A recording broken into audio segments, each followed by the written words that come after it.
तो वो गंदा पानी उसके अंदर आ सकता है। बच्चे को भी खतरा है, मां को भी खतरा है। लेकिन हमारे जो ऋषियों ने चिंतन दिया कि मां का गर्भ तो एक कवच है, मां का गर्भ एक कवच है और उस कवच में वो बच्चा सुरक्षित है और वो बच्चा शुद्ध रस लेता रहता है, मां के शुद्ध विचार लेता रहता है, मां का शुद्ध आहार बच्चे का आहार होता है, मां का शुद्ध चिंतन बच्चे का चिंतन होता है और उसी कवच में वो पोषित होता है और संस्कारों को लेकर के आता है। अच्छा, नरक में संस्कार मिलेंगे संदीप जी? नरक में संस्कार मिलेंगे या बिगड़ेंगे? और हमारा शास्त्र कहता है सीमोन तो ने संस्कार नाम दिया, नरक नहीं दिया। गलत तो नहीं कह रहा जी मैं? पुंसवन संस्कार नाम दिया, नरक नहीं दिया।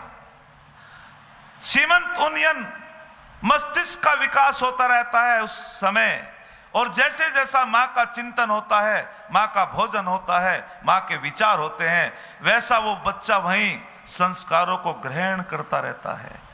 कहते हैं ना, हमारा बच्चा, हमने नाचना गाना नहीं सिखाया, डीजे बजता है, बच्चा नाचना शुरू कर देता है। मैंने कि वो तो पहले ही ट्रेनिंग लेके आया, मां के गर्भ में ट्रेनिंग ले ली उसने। तो आपकी कौन है? बोले जी पुत्र वधू है। मैंने कि क्या वो टीवी देखती है? बोले हाँ जी। चित्रहार देखती है, गाने सुनती है। मैंने कि तो पहली ट्रेनिंग ले ली उसने। तो यदि मां अच्छा चिंतन करेगी, अच्छी पुस्तक पढ़ेगी, वेद पढ़ेगी, तो बच्चे पे वे संस्कार बनेंगे। और यदि मां का सीमोन्तोनयन संस्कार बिगड़ गया तो बच्चा भी बिगड़ जाएगा। आइए, तो मैं आपके बीच में बता रहा था, ये मां की झिल्ली, मां का गर्भ एक कवच है। तो कहते हैं कि वो धीरे धीरे विकसित होता रहता है।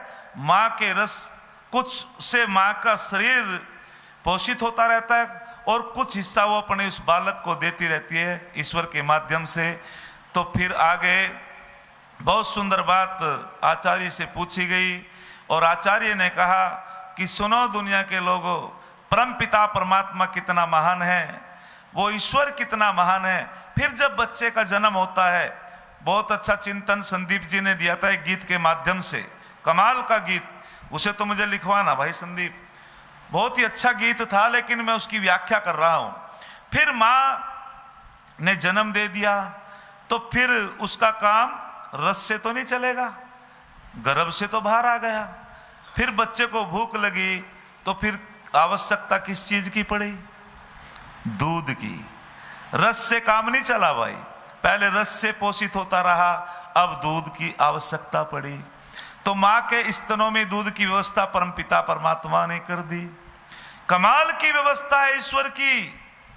अरे माता रोटी खाती है, एक भाग रोटी का किसी मशीन में तुम रोटी डाल के देखो, क्या खून बनेगा? क्या दूध बनेगा? लेकिन परमपिता परमात्मा की कैसी मशीन है, ईश्वर की कैसी सृष्टि है, ईश्वर का कैसा विज्ञान है, ईश्वर का कैसा सिद्धांत है। दुनिया के वैज्ञानिक फेल हो जाते हैं। अरे माता रोटी खाती है, उस रोटी से कुछ भाग खून बनता है और कुछ भाग सफेद पदार्थ दूध बनता है।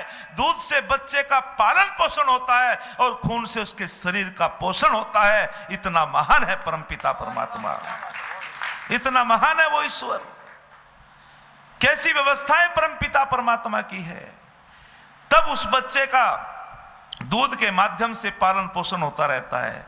फिर बच्चे को आवश्यकता पड़ती है 6 महीने बाद जी अन्न की। फिर ईश्वर व्यवस्था करता है।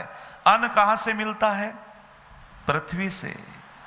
इसीलिए मैं विस्तार में न जाते हुए कहना चाहता हूं, ऋषियों ने कहा कि यदि हम शुद्ध आहार लेंगे तो हम शरीर के रोगों से बचेंगे, यदि शुद्ध विचार लेंगे तो मानसिक रोगों से बचेंगे।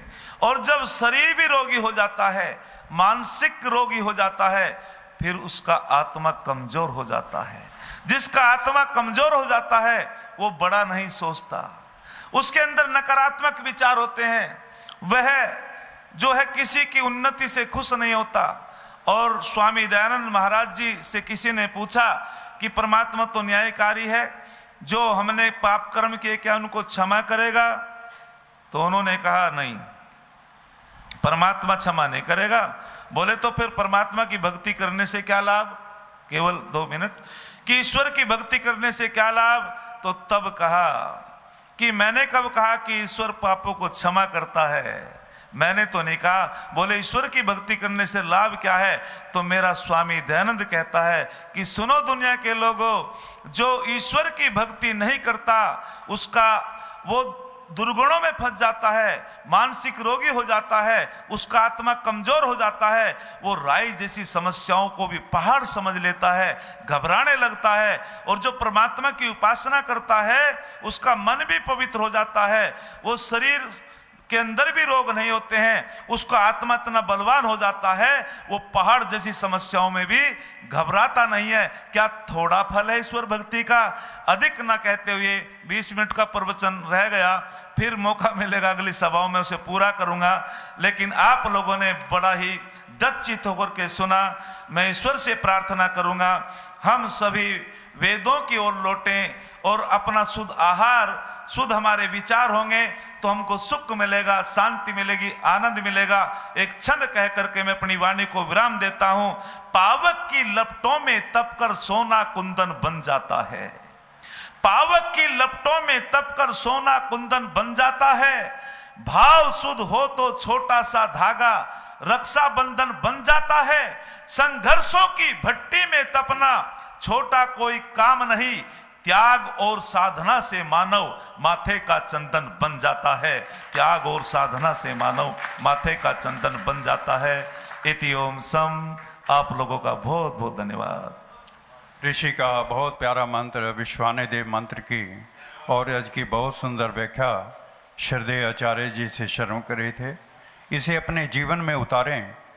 हम कई बार प्रार्थना करते हैं कि जब भी हम संध्या करें उसके मंत्रों की हम व्याख्या करके, उसके मंत्रों का अनुवाद करके हम अपने जीवन के अंदर उसको उतारें, तभी हमारा संध्या करना भी सार्थक होता है और हमारा जीवन भी सार्थक बनेगा। श्रद्धेय आचार्य जी का बहुत बहुत धन्यवाद। जैसा कि आपको विदित है, आज शाम की सभा ठीक 4:45 बजे यश से प्रारंभ होगी। सभी आर्यजनों से प्रार्थना है कि वो अपने परिवार के सहित और बच्चों सहित, विशेषकर अपने बच्चों को यहाँ पर वो विषय लेकर के आएँ। और श्रद्धेय आचार्य जी का और आर्य वचनोपदेश के प्रवचनों से आप लाभान्वित रहें। उन बच्चों के अंदर, जो बच्चों आप लेकर के आएंगे, उनके अंदर